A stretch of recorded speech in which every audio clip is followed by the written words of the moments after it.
حکومت پاکستان کی طرف سے ہر سال حج پالیسی کا اعلان کیا جاتا ہے، جس میں یہ بتایا جاتا ہے کہ اس سال کتنے لوگ حج کی شہادت حاصل کریں گے، حج درخواستیں جمع ہونا کب شروع ہوں گی، حج کے اخراجات کیا ہوں گے۔ حج پالیسی 2020 کے تحت 1,79,210 درخواست گزار حج کرنے کی شہادت حاصل کریں گے۔ 60% سرکاری کوٹا کے تحت 1,60,526 درخواست گزار حج کرنے کی شہادت حاصل کریں گے، جبکہ 40% پرائیویٹ کوٹا کے تحت 71,684 درخواست گزار حج کرنے کی شہادت حاصل کریں گے۔ حج درخواستیں جو کہ 24 فروری 2020 سے بینکس میں جمع ہونا شروع ہو جائیں گی۔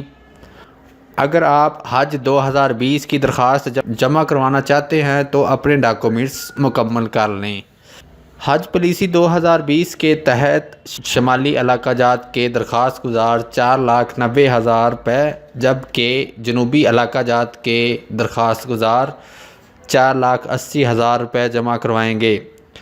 ایسے درخواست گزار جن کی مسلسل 3 مرتبہ درخواست ریجیکٹ ہو رہی ہے اور ان کی عمر 70 سال سے زیادہ ہے تو اس سال ان کی درخواست سکسیسفل تصور کی جائے گی، وہ اپنی درخواست جمع کروائیں۔